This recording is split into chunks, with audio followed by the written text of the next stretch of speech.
Commander Hyun-woo Park stared at the blinking red light on his communication console. In his 15 years serving on Luna Station, he had never seen anything like it. The quantum transmitter was receiving a signal from outside the solar system, and the encryption was unlike any human technology. "Sir, you need to see this," called technician So-Young Kim from across the command center. Her voice carried a mix of excitement and worry that made Hyun-woo's stomach tighten. The year was 2387, and humanity had been expanding across nearby star systems for over a century. 12 worlds now bore the mark of human civilization, from mining colonies on rocky planets to sprawling cities on garden worlds. Earth's children had grown bold among the stars. Hyun-woo walked over to So-Young's station. The young technician had been trying to decode the alien message for 3 hours. Her dark eyes were wide with concern as she looked up at him. "Commander, I think you should call Admiral Lee immediately," she said quietly. The message finally decoded itself with a soft chime. The screen filled with the image of a tall, pale being with 4 arms and silver eyes that seemed to look right through the camera. When it spoke, the words came out in perfect Korean, though the mouth movements didn't match. "Greetings, humans, of the planet called Earth. I am Veltar, speaker for the Galactic Council. We have been watching your species with growing concern." Hyun-woo felt his heart skip a beat. First contact with aliens was supposed to happen differently. There were protocols, procedures, entire departments waiting for this moment. Instead, he was watching it unfold on a routine night shift at Luna Station. The alien continued speaking, in that same cold, emotionless voice. "Your species has expanded beyond acceptable limits. You have colonized 12 worlds without permission from the Galactic Council. This expansion must stop immediately." So-Young grabbed Hyun-woo's arm. "Sir, this is being broadcast to every human station in the solar system. They're not just talking to us." The alien's message continued. "The Galactic Council has maintained peace in this galaxy for over 1,000 of your years. We do this by ensuring that aggressive species do not grow beyond their ability to control themselves. Your species shows all the signs of dangerous expansion." Hyun-woo activated his emergency communication link to Earth Command. Within seconds, Admiral Taemin Lee's face appeared on his personal screen.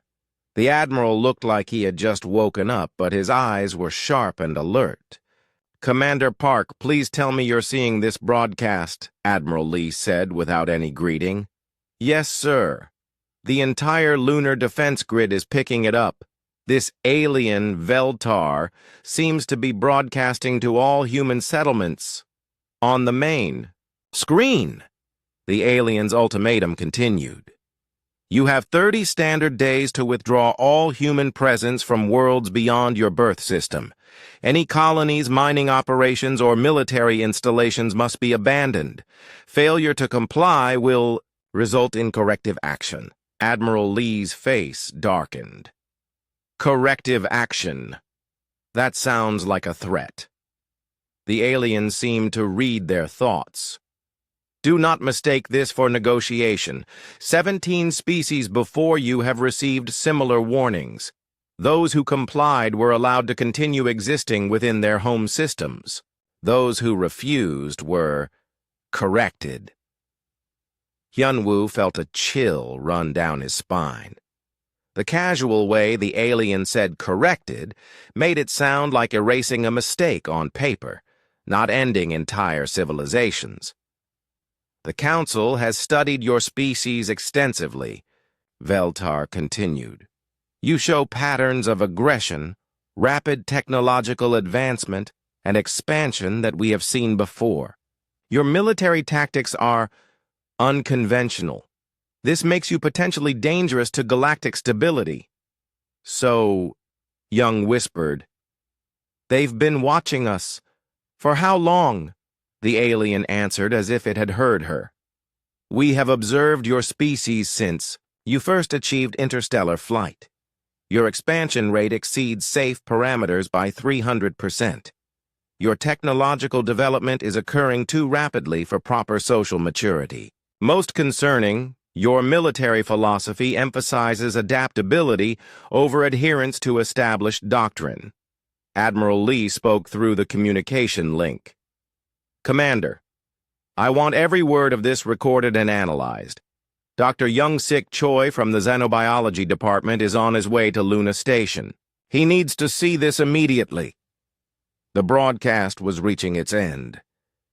Veltar's silver eyes seemed to focus directly on the camera. "This is not a request.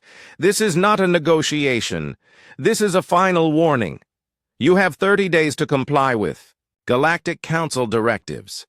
Any attempt to contact the Council directly will be considered an act of aggression." The screen went black, leaving the command center in stunned silence. So Young broke the quiet first. "Sir, I'm detecting similar broadcasts being received at all our outer colonies.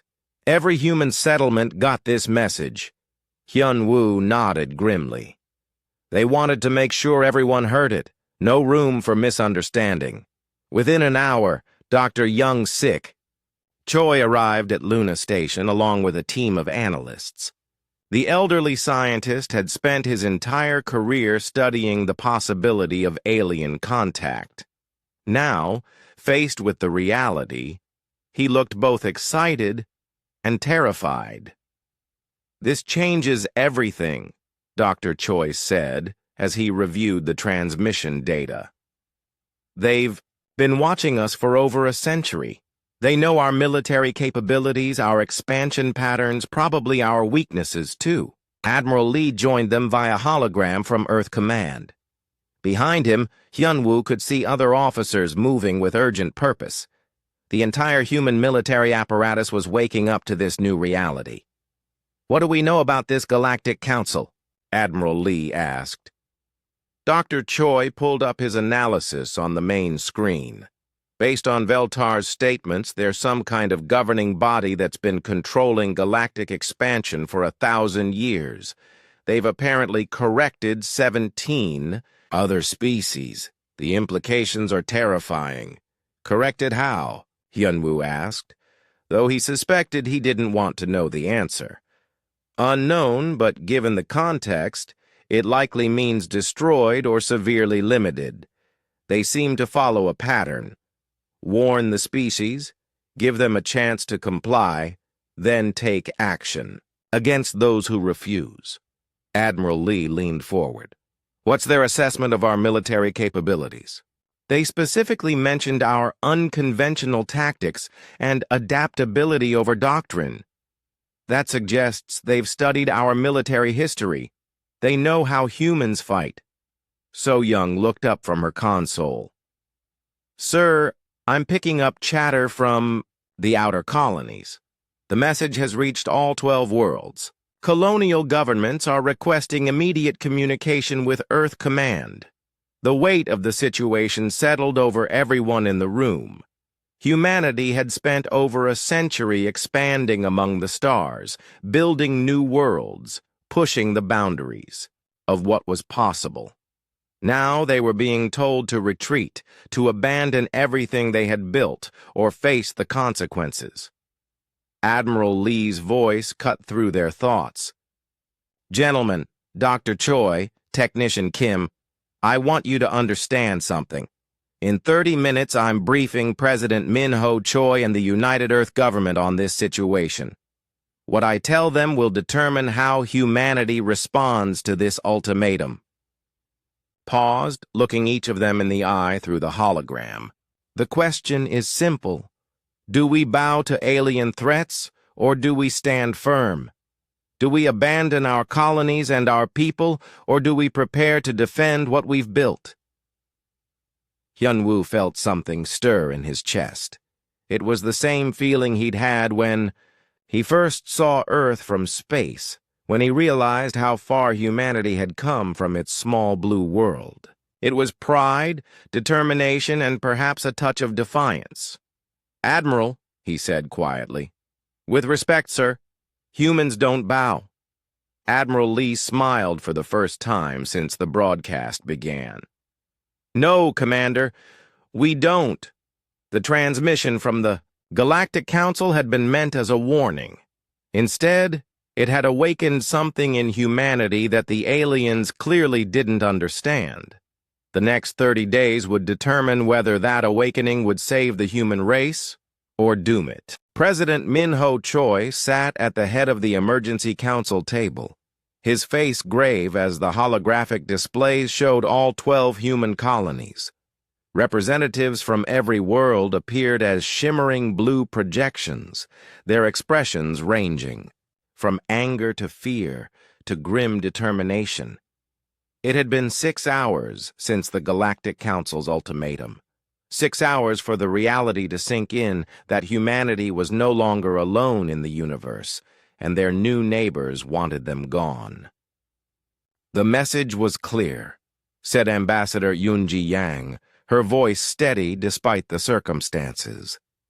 "They want us to abandon everything we've built beyond Earth. Perhaps we should consider negotiation. There might be room for compromise." General Wu Jinhan slammed his hand on the table. "Compromise? They threaten to correct us like they did 17 other species. This isn't about negotiation. This is about survival." President Choi raised his hand for silence. The room fell quiet, though tension still filled the air like electricity before a storm. "Admiral Lee," the president said, "give us your military assessment."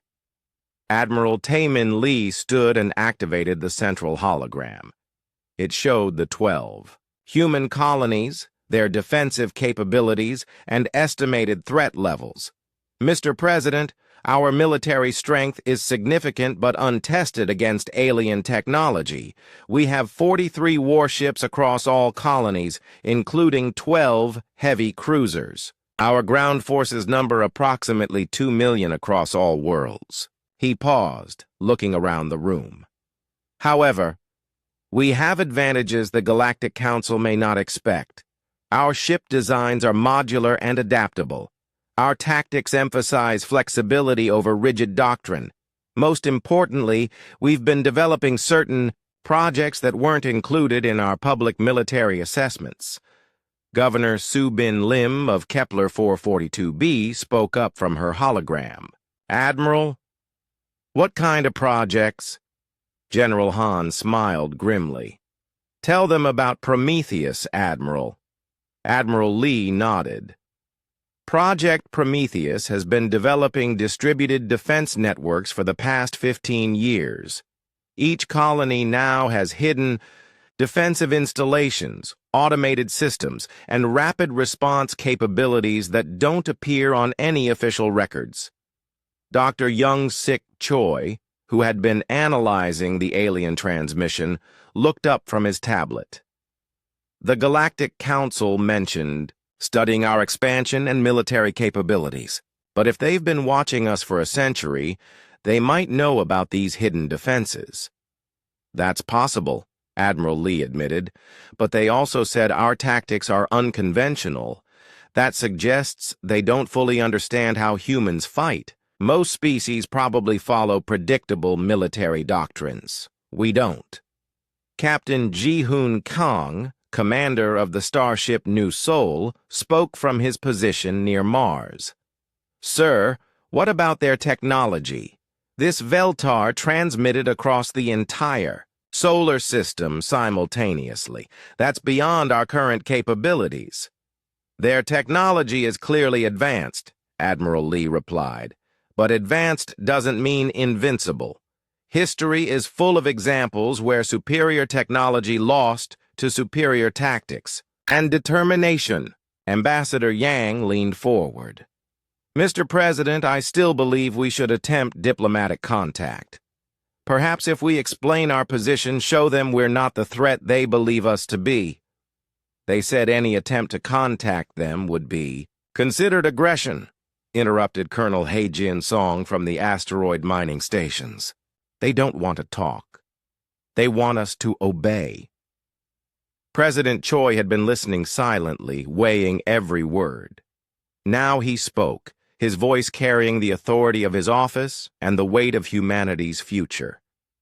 Ladies and gentlemen, we face a choice that will define our species for generations. Do we retreat to Earth and accept the limitations these aliens want to impose, or do we stand firm and defend what we've built?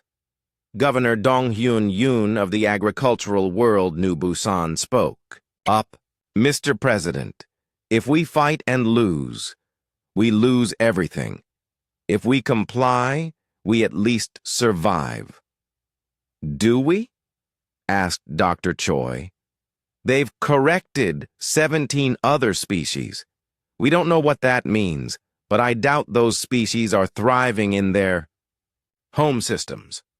Major Seung-ho Kim, head of colonial intelligence, activated his own display.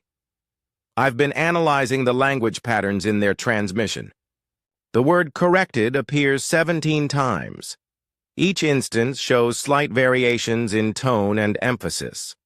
This suggests they've used different methods for different species. The room fell silent as the implications sank in.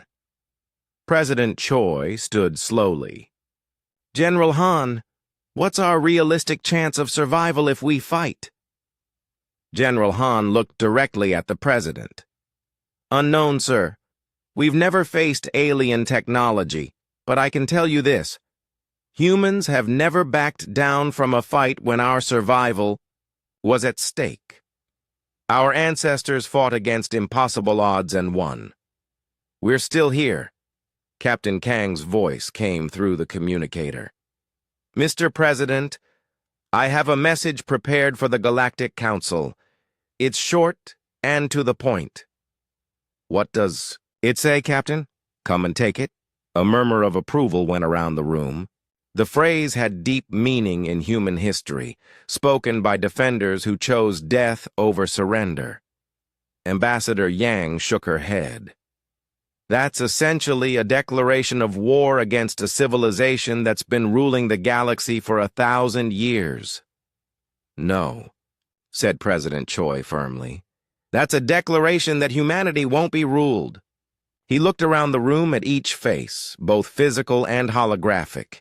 These people represented 300 million humans spread across 13 worlds. Their decision would affect every human life in existence. I'm calling for a vote, President, Choi announced. All in favor of rejecting the Galactic Council's ultimatum and preparing for the consequences? One by one, hands rose around the table. Governor Lim from Kepler 442b, General Han, Admiral Lee, Dr. Choi. Captain Kang's voice came through the communicator. Aye, Mr. President. Even some who had argued for caution raised their hands. When the count was finished, only Ambassador Yang had abstained. The vote is 15-0 with one abstention, President Choi announced. We reject the ultimatum. He turned to Captain Kang. Captain, prepare your ship for departure. You'll carry our response to the edge of the solar system and broadcast it on all frequencies the Galactic Council used. Yes, sir. Should I include anything else with the message? General Han smiled. Yes, include our current military deployment data. All of it. Ambassador Yang looked shocked. General, that's giving them tactical intelligence. Why would we do that? Because, General Han explained, we want them to know exactly what they're facing. We want them to understand that we're not some primitive species stumbling around in the dark. We're prepared, we're organized, and we're ready. Admiral Lee nodded in agreement. It also serves another purpose. When they see our defensive preparations, they'll know we've been expecting this possibility. That might make them reconsider their assessment of human intelligence. President Choi moved to the window overlooking Earth's surface. Lights twinkled across the continents below, each one representing thousands of human lives that would be affected by this decision. "Ladies and gentlemen," he said without turning around, "we've just committed our species to a path that may lead to our extinction, but we've also chosen to remain free. Whatever happens in the coming days, remember that we faced the choice between freedom and safety, and we chose freedom." Captain Kang's ship departed Earth orbit 6 hours later. The message it carried was simple, direct, and unmistakably human. Along with the tactical data, it included something else: a complete database of human history showing every time humanity had faced extinction and survived. As the new soul reached the edge of the solar system and broadcast Earth's response, every human in the colonies held their breath. They had thrown down the gauntlet to a galactic empire. Now they would discover what humanity was truly capable of when its back was against the wall. The countdown to war had begun, and humanity had 24 days to prepare for whatever correction the Galactic Council had in mind. But for the first time since the ultimatum arrived, there was something besides fear in human hearts. There was determination. The aliens had sent Earth a warning. Earth had responded with defiance. Now both sides would learn what that truly meant. High Counselor Zephyrian Prime studied the human response with what could only be described as mild amusement. The massive alien stood 12 feet tall, his crystalline skin reflecting the soft light of the council chamber. Around him, representatives from 47 species watched the holographic display showing Earth's defiant message. "Come and take it," Zephyrian repeated, his voice carrying harmonic overtones that made the chamber walls vibrate. "How primitive." "Fleet." Commander Corvex, a heavily armored being with 6 arms and glowing red eyes, gestured dismissively at the tactical data humans had included with their response. "High Counselor, their military capabilities are laughable. 43 ships, 2 million ground forces. I could pacify their entire species with a single battle group." Other council members murmured agreement. The Vorthak representative, a AI, tall insectoid creature, clicked its mandibles in what passed for laughter among its kind. "The 47th Pacification Fleet has dealt with far more dangerous species. Remember the Krillian Empire? They had over 300 warships. And now, they 10 gardens on their homeworld," added Counselor Malthrax, his tentacles writhing with satisfaction.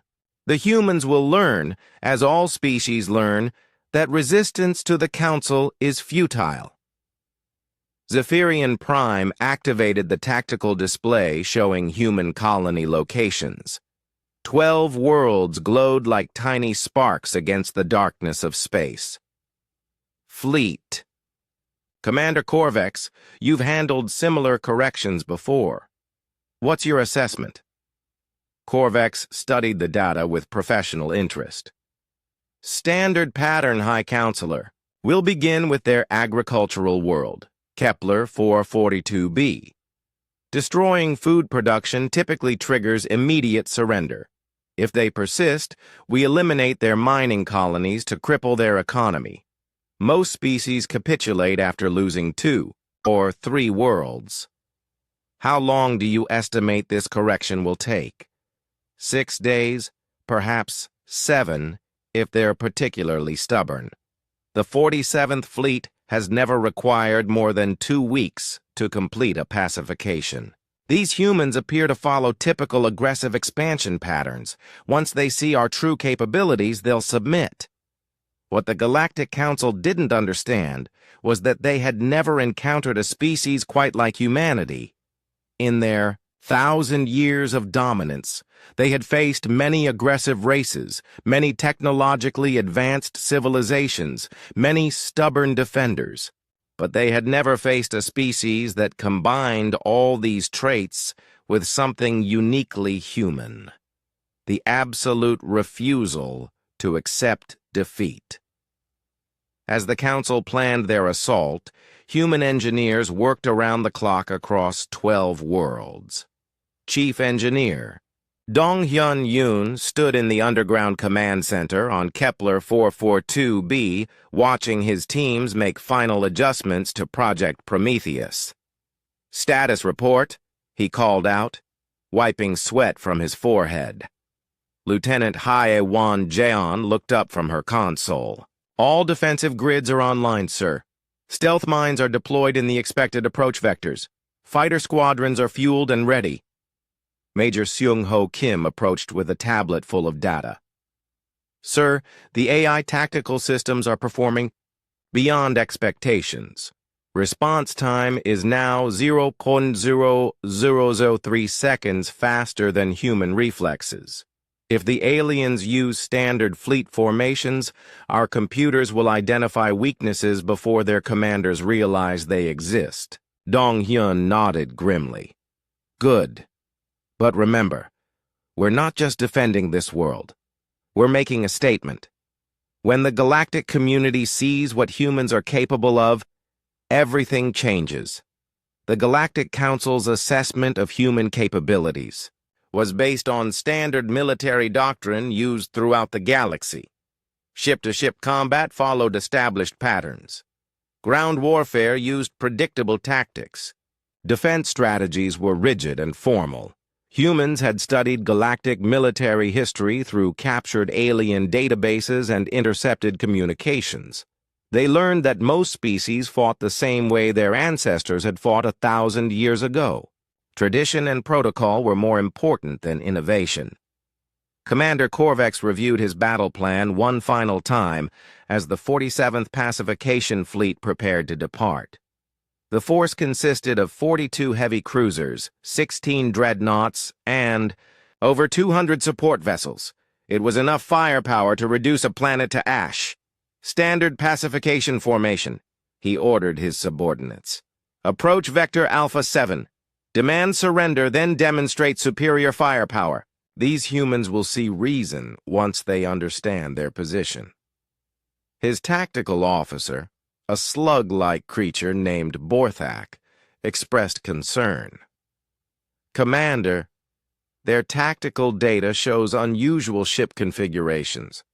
Perhaps we should analyze their technology more carefully?" Korvex dismissed the worry with a wave of his primary arm. "Borthak, I've pacified species with technology superior to these humans. Their ships are smaller than our fighters. Their weapons are primitive projectile systems. The only unusual thing about them is their arrogance." What Commander Korvex didn't know was that human ship designs weren't meant to match alien technology directly. They were meant to be unpredictable, adaptable, and impossible to counter using standard tactics. Captain Jin-Wook-oh stood on the bridge of the human frigate Gwangju, hidden in the asteroid field surrounding Kepler 442b. His ship was one of 20 vessels waiting in ambush positions throughout the system. Unlike alien warships, human vessels were designed for stealth and rapid maneuvering rather than massive. "Firepower!" "Captain," called his sensor operator. "We're detecting massive energy signatures at the system's edge. The alien fleet is arriving." Jin-Wook smiled coldly. "How many ships?" "Scanning. My God, sir. Over 200 vessels. The largest ones are bigger than anything in our fleet." "Size isn't everything," Jin-Wook replied. "Remember, they expect us to line up and fight fair. They expect traditional ship-to-ship combat.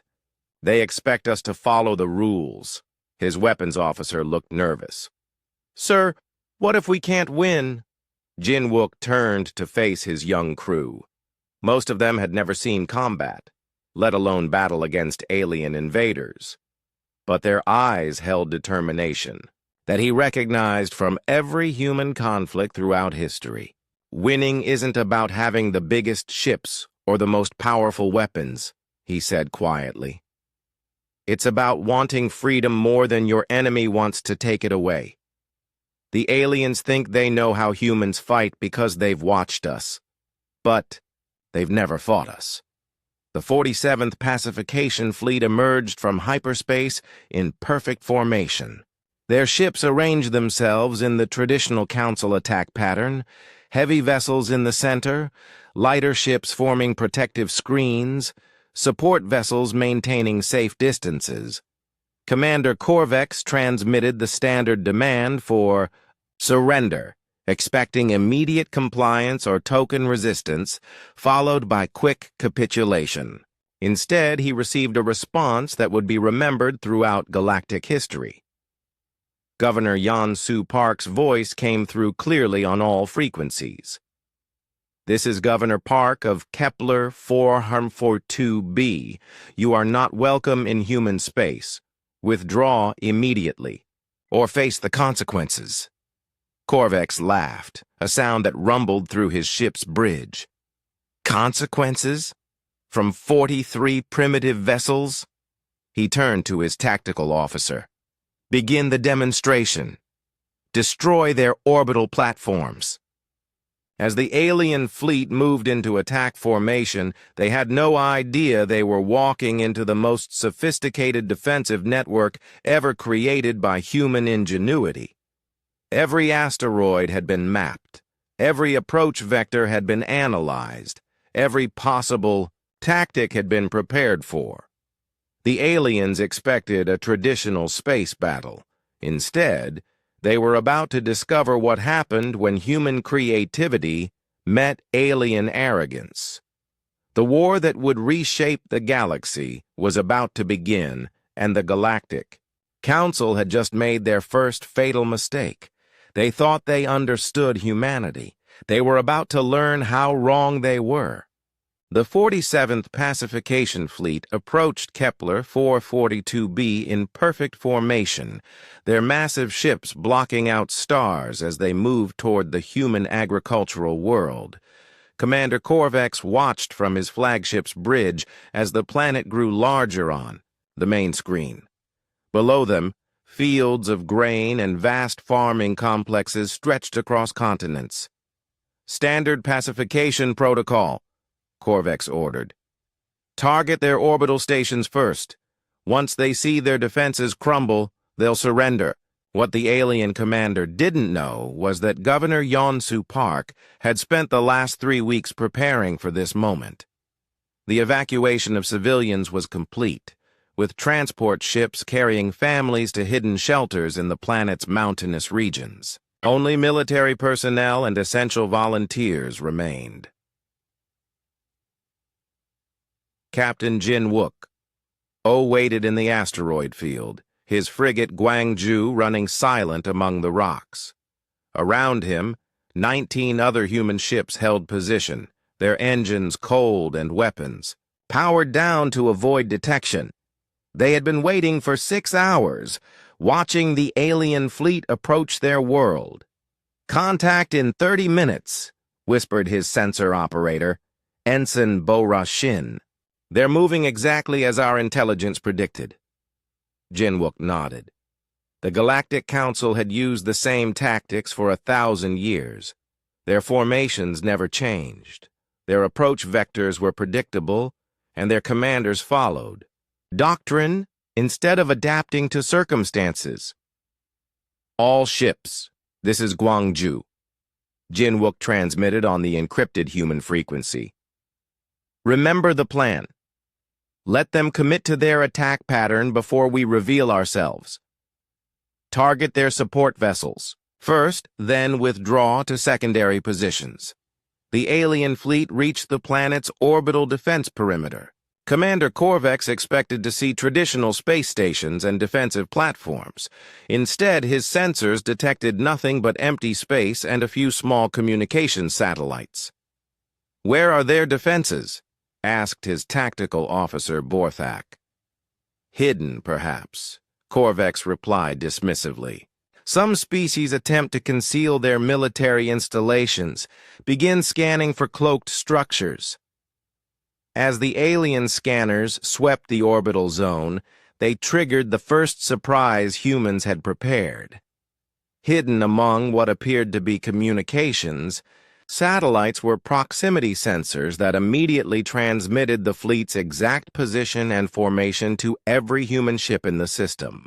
Enemy fleet confirmed, reported Lieutenant Hai Wan John from the Planetary Command Center. 258 vessels in standard Council attack formation. They're moving toward our primary orbital zone. Governor Park activated the Planetary Defense Network. All units, implement Prometheus Protocol. Show our visitors what human hospitality really means. The first sign that something was wrong came when Commander Korvex's lead destroyer simply vanished from his sensors. One moment the ship was there, the next it was gone in a flash of light and debris. "What happened to the Retribution?" Korvex demanded. His sensor operator's voice shook. "Sir, it appears they struck some kind of mine, but our scanners show no minefields in this area." Before Korvex could respond, 3 more ships disappeared, then 5 more. The alien fleet had stumbled into a web of stealth mines that human engineers had been placing for weeks. Each mine was too small to detect until activated, and smart enough to target the most vulnerable parts of approaching ships. "Evasive maneuvers," Korvex shouted. "All ships, random pattern movement." But breaking formation was exactly what the humans had hoped for. As the alien ships scattered to avoid the mines, they lost the protection of their coordinated defensive screens. That's when Captain Jin Wook-oh led his attack. "All ships, this is Guangzhou. Execute Alpha Strike." 20 human frigates burst from their hiding places among the asteroids, their engines blazing as they accelerated toward the confused alien fleet. Their ships were smaller and faster than anything the aliens had encountered, able to change direction in ways that violated every tactical manual in the Galactic Council's database. The human attack pattern was unlike anything Commander Korvex had seen. Instead of orderly lines of battle, the human ships moved like a pack of hunting animals, each one supporting the others while maintaining complete unpredictability. Captain Jin Wook-oh's ship dove between 2 alien cruisers, firing precisely targeted missiles at their engine sections. The alien ships tried to track him, but their weapons were designed for long-range duels between massive vessels, not close-range combat with fast-moving targets. "Sir, their attack pattern makes no sense," reported Borthak. "They're not following any established military doctrine." Korvex watched in growing alarm as his fleet struggled to respond to human tactics. "How are they moving so unpredictably? Our computers should be able to calculate their next position." They couldn't know that. Human ships were controlled by AI systems that Major Sung-ho Kim had designed to be inherently chaotic. The computers made tactical decisions faster than biological minds could process, constantly adapting and changing their approach to remain unpredictable. Lieutenant Haewan Jian coordinated the battle from the planetary surface, watching as human. Fighters swarmed around alien vessels like insects attacking giants. "Captain O, enemy cruiser group Delta is moving to intercept you. Recommend evasive pattern 7. "Negative, Control," Jin Wook replied, his ship banking sharply between 2 alien dreadnoughts. "Pattern 7 is predictable. We're improvising." That single word, improvising, captured everything the Galactic Council didn't understand about human warfare. For 1,000 years, they had fought species that followed rigid military traditions. Humans threw out the rule book and made up new tactics on the spot. The battle raged for 3 hours. By the time it ended, Commander Corvex had lost 78 ships, including 4 dreadnoughts. His fleet was in complete disarray, scattered across the system and unable to maintain formation. The humans had lost 6 ships. Impossible, Corvex whispered, staring at the casualty reports. This is impossible. Captain He-Jin Song's frigate Ulsan delivered the final blow. While the alien fleet focused on the swirling fighter attacks, Song had maneuvered his ship to the perfect position above Corvex's flagship. "This is Captain Song of the Ulsan," came the transmission. "Commander Corvex, you have 30 seconds to order your fleet to withdraw from human space, or we will destroy your flagship." Corvex looked at his tactical display. Somehow the small, human ship had positioned itself directly above his command vessel, its weapons pointed at his bridge. His own weapons couldn't target the frigate without hitting his own ship's superstructure. "How did they get there?" he asked weakly. "Sir," Borthak replied, "they used our own ships as cover, while we were tracking their other vessels. This one moved through our formation using our blind spots. It was a maneuver that required perfect timing, complete knowledge of alien ship designs, and absolute confidence in human piloting skills. No species in the galaxy would have attempted something so dangerous. Corvex had 2 choices: withdraw in defeat or lose his entire fleet. The decision was easy. "All ships, retreat to hyperspace," he ordered. "Full withdrawal." As the surviving alien vessels limped away from Kepler 442b, Captain Jin Wook-oh broadcast a message on all Council frequencies. "This is the human frigate Guangzhou to all Galactic Council forces. You came to our world threatening destruction. You found only your own defeat. Tell your superiors that humanity will not bow, will not yield, and will not be conquered." The message reached every Council world within hours. For the first time in galactic history, a pacification fleet had been defeated. The species that was supposed to be corrected had instead sent the mighty 47th Fleet running home in shame. Governor Yeon-Soo Park stood in the planetary command center, watching the alien ships disappear into hyperspace. Around her, her staff cheered and celebrated their impossible victory. "Ma'am," said Lieutenant John, "Admiral Lee is requesting immediate communication from Earth Command." Park nodded, still hardly believing what had just happened. "Tell the Admiral that Kepler 442b remains in human hands. The Galactic Council has learned their first lesson about humanity. As news of the victory spread across human space, something fundamental changed in the galaxy. The Council's reputation for invincibility was broken. Other species, long suppressed under alien rule, began to whisper about the small blue world whose children had just accomplished the impossible. Humanity had struck the first blow in what would become a galactic war for freedom. But more importantly, they had proven that the mighty Galactic Council could be defeated. The real war was just beginning. Admiral Tae-Min Lee stood before the holographic tactical display in Earth Command's war room, studying the real-time positions of every human ship in the galaxy. The victory at Kepler 442b had bought them precious time, but he knew the Galactic Council would not accept such a humiliating defeat without retaliation. "Admiral," called his aide, Commander Subin Lim, "the Incheon battle group has completed final preparations. All ships report ready for Operation Spear Point." Lee nodded grimly.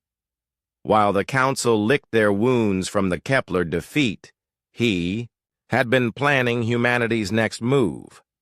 The alien invaders expected humans to wait defensively for the next attack. Instead, Lee intended to carry the fight directly to them. "Status on our intelligence gathering, Commander?" Dr. Kyung-ho Nam's Cyber Warfare Division has successfully infiltrated 17 Council communication networks. We now have the location of their regional headquarters at Nexus Station, along with detailed structural plans and defensive layouts. The plan was audacious beyond belief. Rather than waiting for the Council to send another fleet, Admiral Lee intended to strike at the heart of their local operations. Nexus Station controlled Council activities across 47 star systems, including all military coordination for this region of the galaxy. Captain Hae-Jin Song arrived from his ship's docking bay, still wearing his combat uniform from the Kepler battle. His frigate Olsen had been selected as the lead ship for the assault, despite being one of the smallest vessels in the human fleet. "Captain Song," Admiral Lee said, "I know you and your crew have been through hell these past few days. If you need time to rest..." "Sir," Song interrupted respectfully, "my crew and I volunteer for this mission. After what we saw at Kepler, we understand what we're fighting for." Lee smiled. It was that spirit, that refusal to back down even when outnumbered and outgunned, that made humans dangerous opponents. The Galactic Council ruled through fear and overwhelming force. They had never faced an enemy that grew stronger under pressure. "Very well. You'll lead the assault on the station's command center while Commodore Subin Lim's heavy cruisers engage their defensive fleet. Dr. Nam's team will handle electronic warfare and system infiltration." Dr. Kyung-ho Nam looked up from his computer terminal, his eyes red from hours of analyzing alien data systems. "Admiral, I've discovered something disturbing in the Council's databases. The 17 species they corrected weren't just defeated. They were systematically reduced to pre-industrial technology levels and placed under permanent monitoring." The room fell silent. Everyone understood the implications. The Council didn't just want to stop human expansion, they wanted to destroy human civilization entirely. "How many beings are we talking about?" Lee asked quietly. "Conservative estimate? Over 40 billion sentient beings reduced to essentially Stone Age conditions across 17 different worlds. The Council has been committing genocide on a galactic scale for centuries." Captain Song's jaw tightened. "Then we're not just fighting for human freedom. We're fighting for every species the Council has enslaved." Admiral Lee turned to the tactical display, where Nexus Station appeared as a massive structure orbiting a gas giant in the Vega system. The station was larger than any human city, protected by automated defense systems and a fleet of Council warships. "The operation begins in 6 hours, Lee announced. "Captain Song, your ship will micro-jump directly into the station's docking bay. Commodore Lim, your battle group will engage their defensive fleet and keep them busy while Song's team completes the mission." Commander Lim studied the tactical data with professional interest. "Sir, the Council fleet at Nexus Station includes 12 dreadnoughts and over 60 cruisers. My battle group has 8 ships." "Correct. But we're not trying to destroy their fleet, just delay it. Use human tactics, hit and run, unpredictable movement patterns, make them chase you while Captain Song does the real work."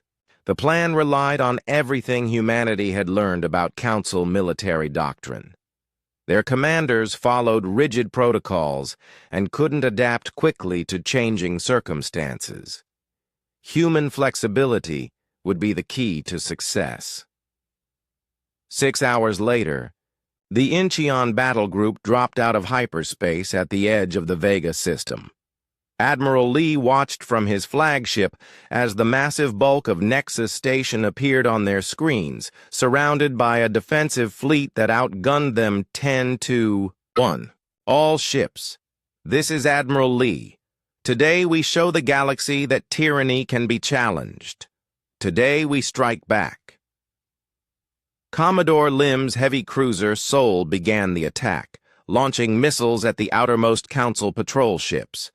The alien vessels responded exactly as predicted, moving into standard defensive formations while transmitting requests for reinforcement. "Dr. Nam, are you ready?" Lee asked. The cyber warfare specialist's fingers flew across his keyboard. "Penetrating their communication network now, Admiral. I'm uploading viruses to their tactical computers and creating false sensor readings." On the main screen, the Council fleet began showing signs of confusion. Ships turned to engage phantom targets that existed only in their compromised computers. Formation discipline broke down as false orders appeared on their command channels. Captain Song's frigate Ulsan used the chaos to slip past the defensive perimeter. His ship was running silent, invisible to alien sensors as it approached Nexus. "Station's massive docking bays. Ulsan to Admiral Lee," Song transmitted. "We're beginning final approach. Station defenses appear to be offline." That was Dr. Nam's work. The cyber warfare specialist had spent weeks studying Council computer systems, learning their security protocols and finding weaknesses. Now those weaknesses were being exploited to devastating effect. "Station's automated defenses are neutralized," Dr. Nam reported. "I'm opening Docking Bay 7 for Captain Song's entry." The Ulsan slipped into the station's docking bay like a knife sliding between ribs. Song and his boarding party of 40 Marines prepared to assault the most heavily defended facility in a Council space. Meanwhile, Commodore Lim was leading the Council fleet on a deadly chase through the outer system. Her ships moved in patterns no alien commander could predict, using asteroid fields and gas giant rings as cover while striking at vulnerable targets. "Sol to all ships," Lim transmitted. "Implement random evasion pattern Delta. Make them work. For every shot." The human ships danced through space like leaves in a hurricane, impossible to target effectively. When Council vessels tried to surround them, they scattered. When the aliens reformed, the humans regrouped in new positions. Captain Song led his Marines through Nexus Station's corridors, following maps that Dr. Nam had stolen from Council databases. The station's security forces were completely unprepared for a boarding action. For 1,000 years, no one had dared attack a Council facility directly. "Resistance is minimal," Song reported. "These aliens have never fought inside their own installations. They don't know how to respond to close quarters combat." The Marines moved through the station using tactics developed in Earth's urban warfare training centers. They cleared rooms with efficiency that would have impressed their ancestors, adapting techniques learned from centuries of human conflict. Dr. Nam's voice came through their communicators.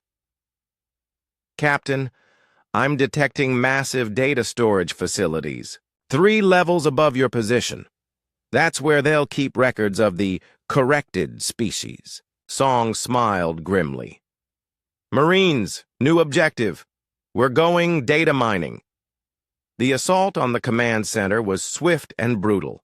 Council personnel, used to ruling through remote control and overwhelming force, had no idea how to fight determined humans in close quarters. Within 2 hours, Song's team had captured the station's command staff and secured their primary computer cores. "Admiral Lee, this is Captain Song. Nexus Station is under human control. You need to see what we found. The data stolen from Nexus Station would change everything."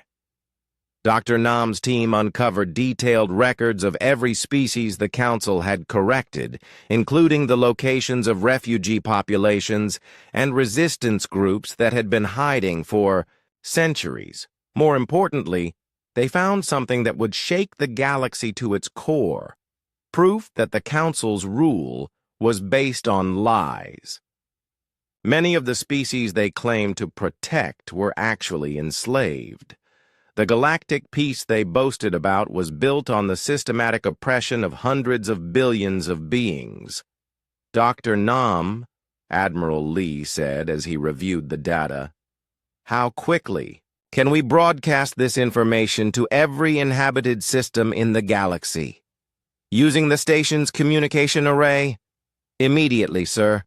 Every species in Council space will receive this data within hours." Lee looked around the captured command center, where Council officials sat under guard while human technicians downloaded 1,000 years of secrets. "Do it. Let the galaxy see what their protectors really are." As the truth spread across interstellar space, something unprecedented began to happen. Species that had been suppressed for centuries started to rebel. Underground resistance movements emerged from hiding. Council authority began to crumble as world after world declared independence. The humans had done more than capture a military facility. They had struck at the foundation of Council power, the belief that resistance was impossible. Captain Song stood on the station's observation deck, watching as more human ships arrived to secure their prize.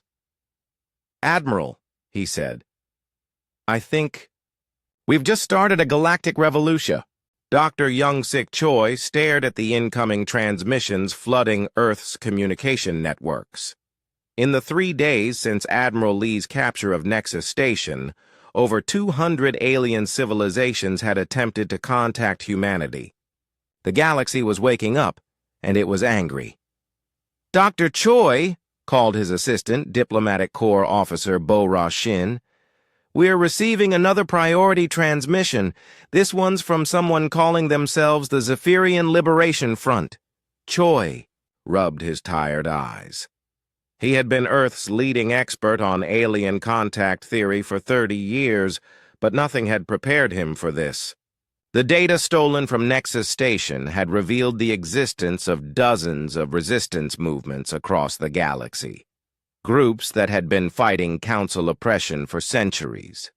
"Put them through," he said, activating the holographic communicator.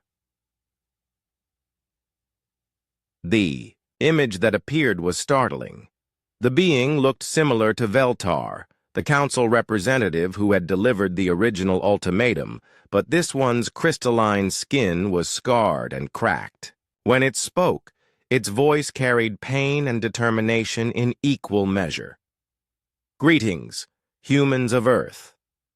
I am Kethvar of the Zephyrian Liberation Front. We have monitored your recent victories against the Council. For the first time in 800 years, we dare to hope." Dr. Choi leaned forward. "Kethvar, we're honored by your contact. Can you tell us about your resistance movement?" The alien's eyes, so similar to the arrogant Council speakers, now burned with desperate intensity. "Doctor, my people once ruled the very Council that now oppresses us. We were the founders of galactic civilization. But when we questioned the increasing restrictions on younger species, we were branded as traitors and corrected." Bo-Ra gasped. "The Council was originally your creation?" "Indeed.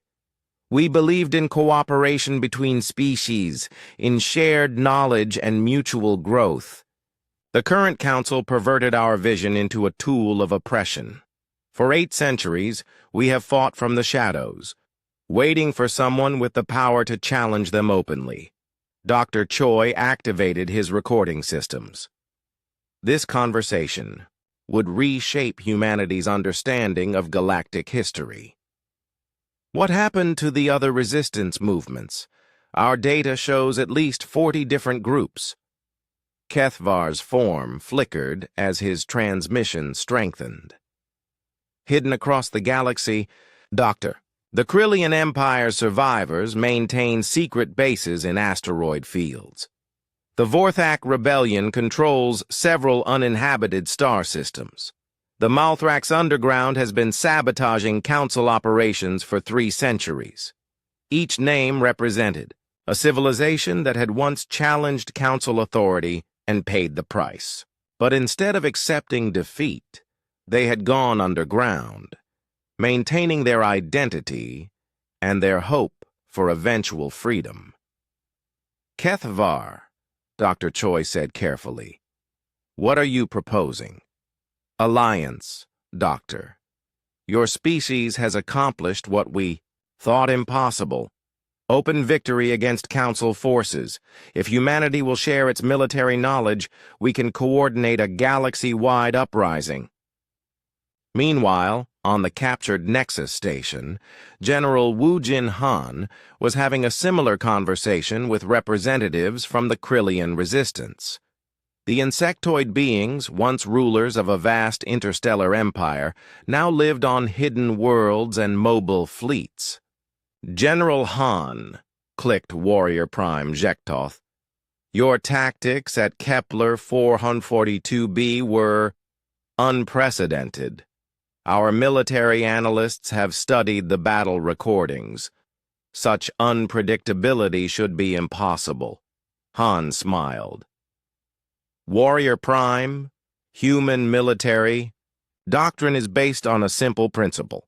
Adapt or die. We've been fighting each other for millennia. That taught us to expect the unexpected. The Krillian warriors' mandibles clicked in what Han had learned was their version of laughter. Fascinating. Our own military traditions emphasized honor and formal combat. The Council easily predicted our strategies. Would your people be interested in learning new approaches? Han asked. General, my people have been waiting for this opportunity for 600 years. We have ships, weapons, and warriors hidden throughout the galaxy. What we lack is effective tactical doctrine.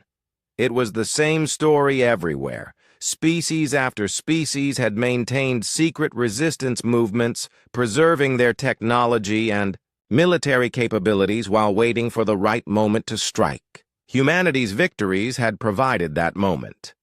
Engineer In-Ho Lee was working with Malthrak's technicians to adapt human defensive technologies for their tentacled physiology.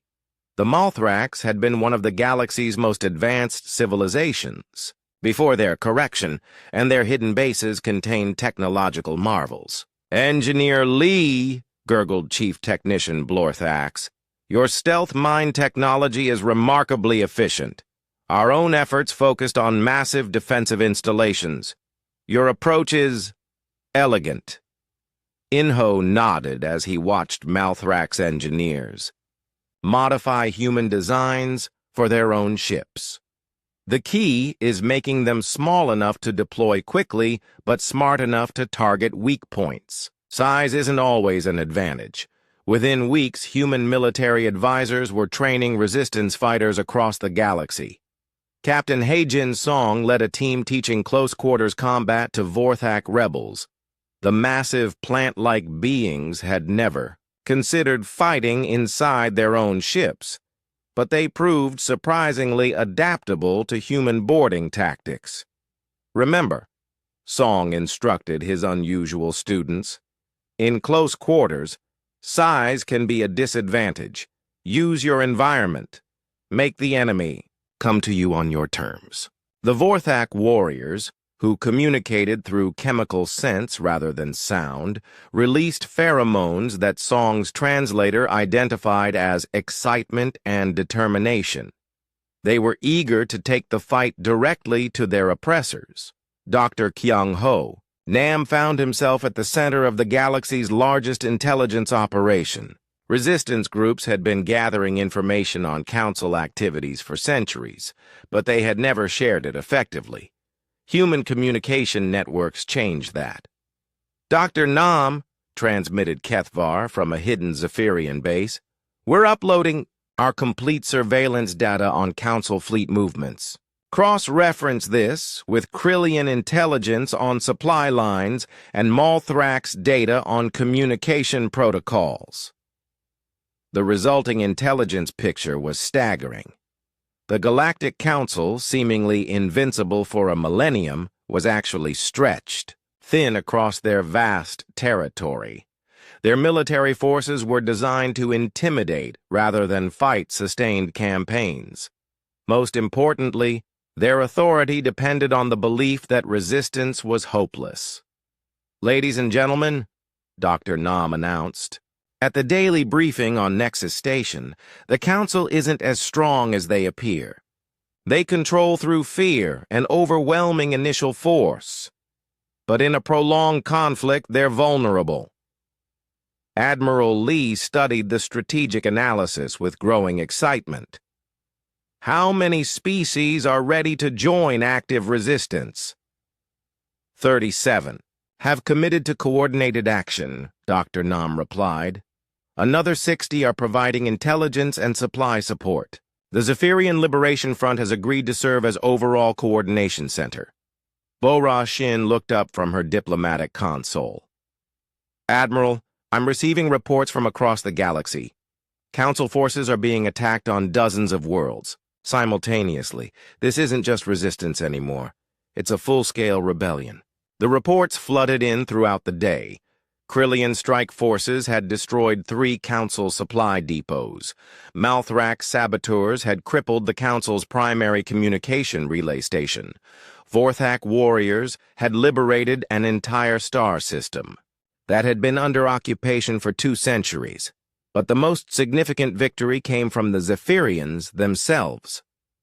Using human tactical advice, Kethvar's forces had recaptured their ancestral homeworld for the first time in 800 years.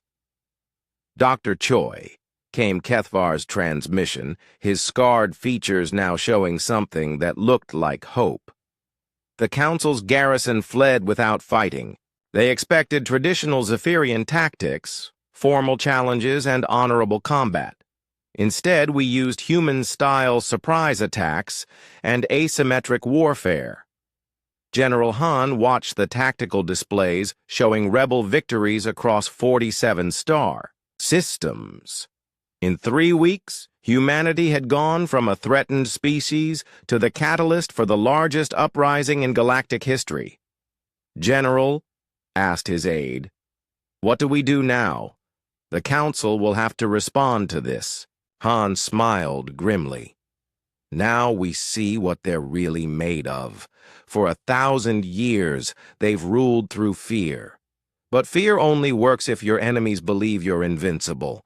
The galaxy was burning with rebellion, and at the center of it all was a small blue world whose children had refused to bow to alien threats. Humanity had lit a fire that was spreading to every corner of civilized space. The Council would have to choose, adapt to this new reality, or be consumed by the flames of revolution they themselves had created through centuries of oppression. The galaxy would never be the same. President Minho Choi stood on the bridge of the flagship Seoul, watching as the United Liberation Fleet assembled around Earth. Ships from 63 different species filled the space between Earth and Luna, their varied designs creating a display unlike anything in galactic history. 6 months had passed since humanity's first victory at Kepler 442b. What began as Earth's defiance of an alien ultimatum had become a galaxy-wide war for freedom. Now, the combined forces of liberated species prepared for their greatest challenge, the assault on Centralis, capital world of the Galactic Council. "Mr. President," reported Admiral Lee from his tactical station, "final ship count shows 847 vessels in the Liberation Fleet. Every major resistance group is represented." Choi nodded, studying the holographic display that showed their massive armada.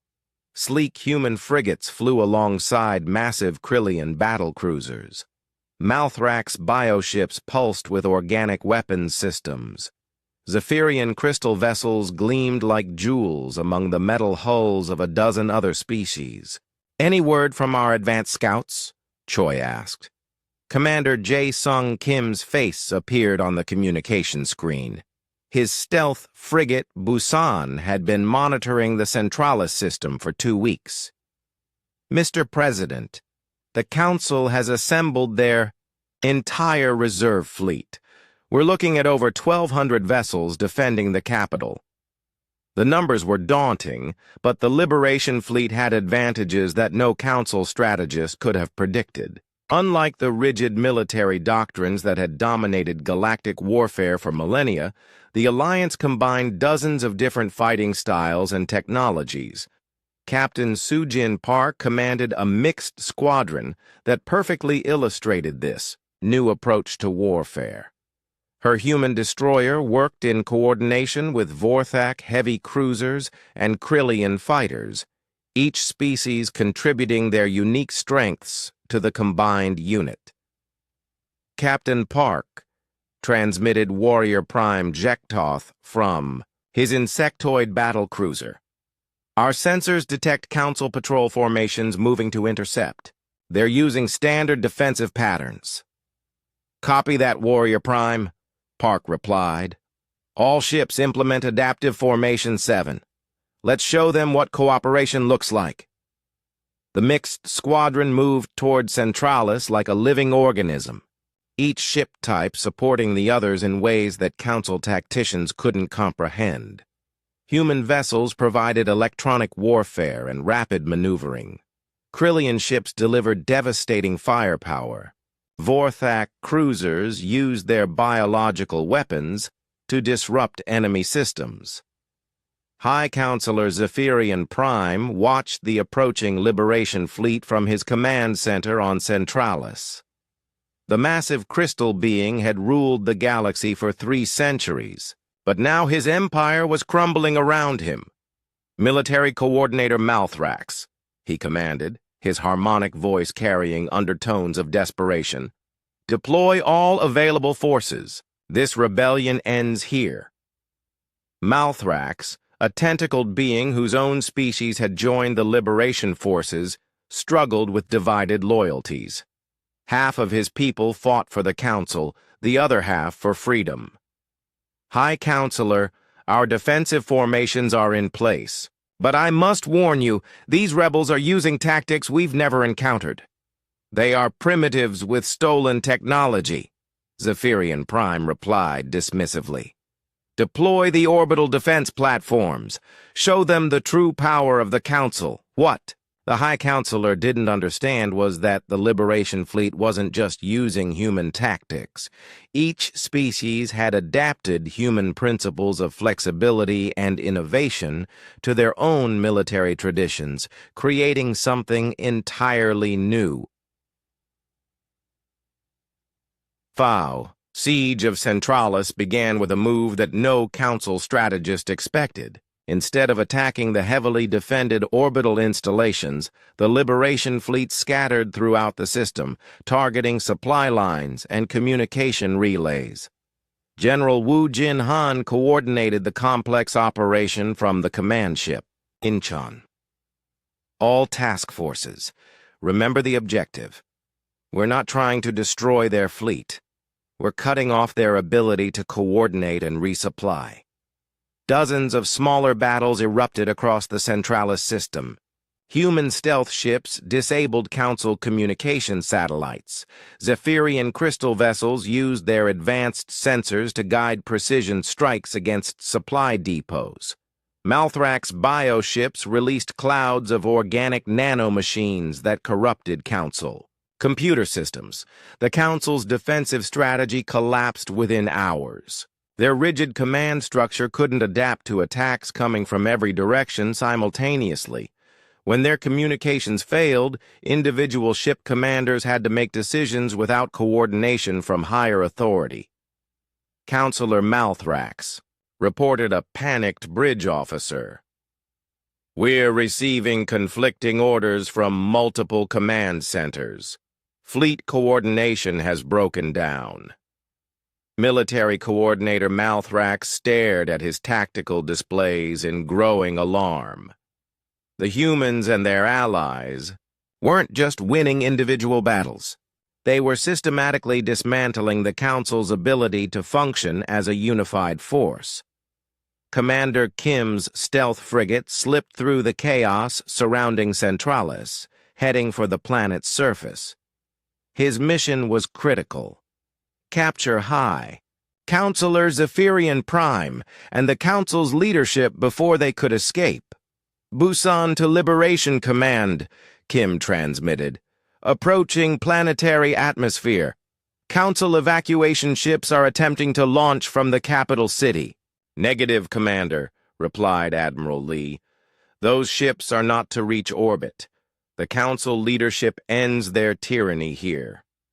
Kim smiled grimly as he guided his ship through the planet's upper atmosphere. "Copy that, Admiral. Beginning intercept. Course." The capital city of Centralis was a marvel of galactic architecture, with crystal spires reaching kilometers into the sky. At its center stood the Council Chambers, a massive structure that had been the seat of galactic government for 1,000 years. Captain Park's squadron had fought through the orbital defenses and was now providing air support for the ground. Assault. Her ships moved through the atmosphere like atmospheric fighters, something Council forces had never prepared for. "Ground teams, this is Captain Park," she transmitted. "The landing zones are clear. Council ground forces are retreating toward the Capitol complex." The ground assault was led by a combined force that represented everything the Council had tried to prevent.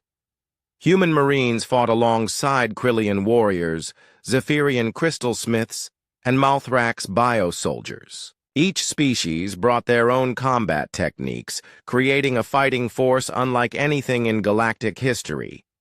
Major Sung-Ho Kim led the assault on the Council Chambers, his mixed unit moving through the crystal corridors with practiced efficiency.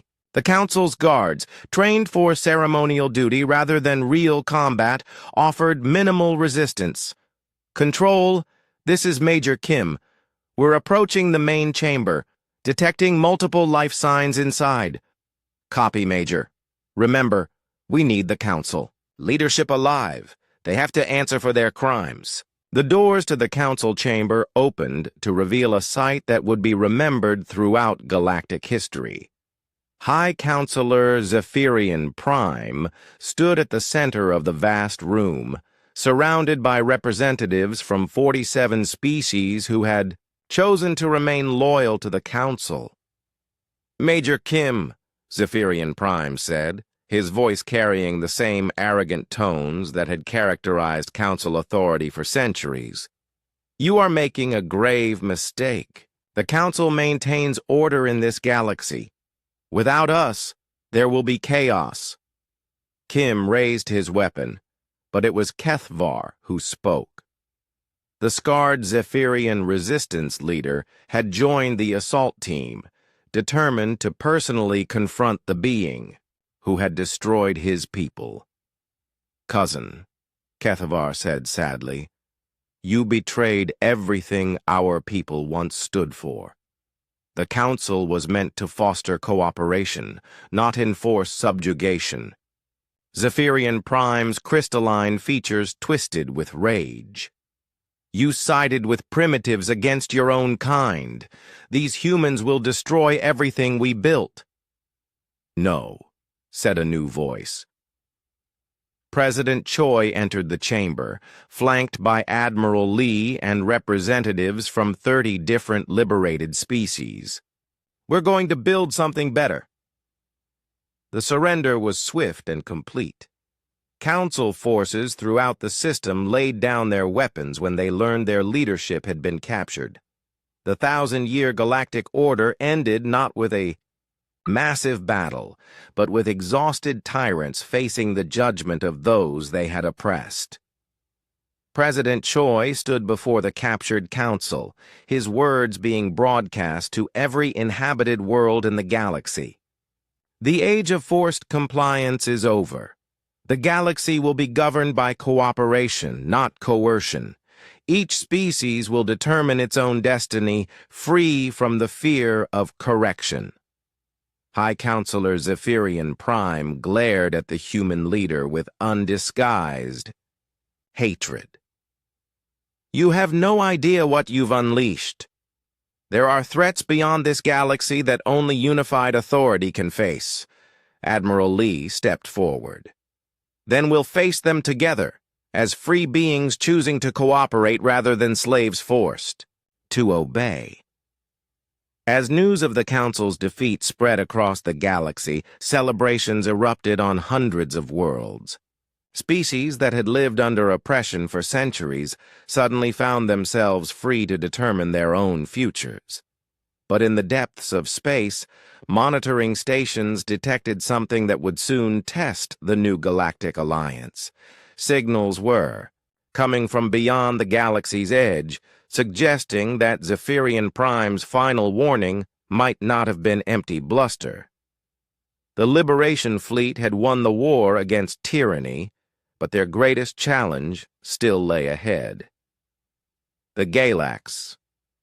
Ambassador Eunji Yang stood at the podium in what had once been the Galactic Council chamber, looking out at representatives from over 200 species. 6 months had passed since the liberation of Centralis, and today marked the first session of the new Galactic Assembly. The transformation of the chamber itself symbolized the changes sweeping across the galaxy. Where once a small group of council members had dictated policy to the entire galaxy, now every species had an equal voice. The rigid hierarchy of the old order had been replaced by voluntary cooperation and mutual respect. Distinguished delegates, Yang began, her voice carrying to every corner of the vast hall. "We gather today not as subjects of an empire, but as free beings choosing to work together for the common good." In the front row, former High Counselor Zephyrian Prime sat with the other captured council leaders. They would face trial for their crimes, but they were also witnesses to the birth of something unprecedented in galactic history: a government based on consent rather than coercion. Dr. So-Young Kim, now serving as Earth's representative to the Assembly, watched as delegate after delegate rose to speak. The variety was overwhelming. Crystalline beings who communicated through harmonic frequencies, gaseous entities that existed in specialized atmospheric suits, plant-like creatures whose thoughts moved as slowly as seasons. The human delegation recognizes the representative from the Krillian Commonwealth, Yang announced. Warrior Prime Jektoth approached the central speaking platform, his insectoid features displaying what humans had learned to recognize as determination. "Honorable delegates, 6 months ago my people existed as scattered refugees hiding in asteroid fields. Today, we have reclaimed our home world and begun rebuilding our civilization. This transformation was possible only through cooperation with species we once considered enemies." Similar stories emerged from delegate after delegate. The Mothrax had used human biotechnology to heal their poisoned homeworld. The Vorthak had combined their natural defenses with human tactics to drive Council occupation forces from their star systems. The scarred Zephyrians had reclaimed their ancestral worlds and begun the long process of cultural renewal. But it wasn't just former resistance movements that benefited from the new order. Species that had served the Council loyally for centuries were discovering freedoms they had never imagined possible. "The Altarian delegation requests recognition," called one of the smaller species that had provided technical support to the Council for generations. Ambassador Yang nodded. "The chair recognizes Representative Velkoth of Altair." The small, gray-skinned being approached the podium nervously. "Esteemed delegates, my people served the Council as engineers and technicians for 800 years. We were told this was necessary for galactic stability. Only now do we understand that we were slaves who happened to like our work. A ripple of understanding passed through the assembly. Many species had supported the council not out of malice, but because they had been conditioned to believe that central authority was necessary for galactic peace. Admiral Tae-Min Lee watched. The proceedings from the observer's gallery, flanked by military commanders from 63 different species. The new Galactic Defense Force had been his greatest challenge and his proudest achievement. "Admiral," whispered General Wu Jin Han, "the integration is proceeding faster than our most optimistic projections. Krillian tactical doctrine is meshing beautifully with Malthrak's biotechnology." Lee nodded, remembering the early days when different species could barely communicate, let alone coordinate military operations. Now, mixed crews served on ships throughout the galaxy, each bringing their unique perspectives to common challenges. Commander Hyun-Woo Park, now serving as liaison between human forces and allied species, approached with a data tablet. "Sir, the perimeter monitoring stations are reporting something unusual." "Council remnants?" Lee asked, though he knew most of the former Council's military forces had either surrendered or joined the Liberation. "Negative, sir. These signals are coming from outside the galaxy entirely. Deep space monitors are detecting structured transmissions from the galactic rim." Lee felt a familiar chill. During the interrogation of council leaders, several had hinted at external threats that had motivated their authoritarian policies. The possibility of dangers beyond the galaxy had been dismissed as propaganda, but now it seemed those warnings might have been real. In the assembly hall, President Min-ho Choi was addressing the delegates about the principles that would guide their new civilization. "The Galactic Assembly operates on 3 fundamental principles," he announced. "First, voluntary participation. No species will be forced to join or remain in the Assembly. Second, mutual defense. We stand together against threats to any member world. Third, cultural autonomy. Each species retains the right to govern itself, according to its own values and traditions." It was a radical departure from the Council's uniform policies that had suppressed cultural diversity for a millennium. Under the new system, the crystal singers of Zephyr Prime could pursue their harmonic arts while the warrior cultures of Krillian space maintained their honor codes. Unity came through diversity rather than uniformity. Dr. Young-Sik Choi presented the Assembly's first major initiative, the Restoration Project. Using data recovered from Council archives, teams of scientists and engineers would work to help the 17 corrected species rebuild their civilizations. "The Kothran people," Dr. Choi explained, "once possessed technology capable of stellar engineering. Council forces reduced them to using stone tools and living in caves. With Assembly support, they can reclaim their heritage while maintaining the cultural growth they've experienced during their centuries of hardship." It was a delicate balance. Restoration without erasure, progress without losing the wisdom gained through suffering. Kethvar, now serving as the Zephyrian delegate, stood to address a concern that many shared. "Honorable delegates, we have torn down an empire that ruled for 1,000 years. But destruction is easier than creation. How do we ensure that what we build will be better?" The question hung in the air as delegates considered their response. Finally, Captain Hae-Jin Song, representing the military veteran communities, rose to speak. "Delegate Kethvar raises the central challenge of our time. The Council ruled through fear because it was efficient. Cooperation is messier, slower, and more difficult. But it's also more resilient. When the Council fell, their entire system collapsed overnight. If the Assembly faces crisis, We'll adapt and survive because our strength comes from diversity, not uniformity. As if summoned by his words, Commander Park's urgent transmission reached Admiral Lee in the observer's gallery. "Sir, the perimeter. Signals are resolving into something coherent. We're detecting massive artificial structures approaching from intergalactic space."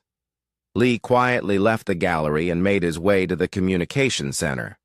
The data streaming in from the galaxy's edge monitoring stations was unlike anything in their databases. "Analysis, Commander?" "Admiral, these structures are larger than anything we've ever seen. Initial estimates suggest they're the size of small moons. They're definitely artificial, and they're heading toward the galactic core." Lee studied the sensor readings with growing concern. "Time to arrival?" "At current velocity, approximately 18 months to reach the outer systems." The implications were staggering. Just as the galaxy had achieved freedom from internal tyranny, an external threat was approaching that might require exactly the kind of unified response the Assembly was still learning to provide.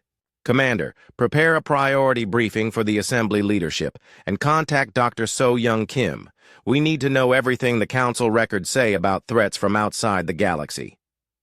In the Assembly Hall, the session was concluding with the formal establishment of the Galactic Defense Force under integrated command.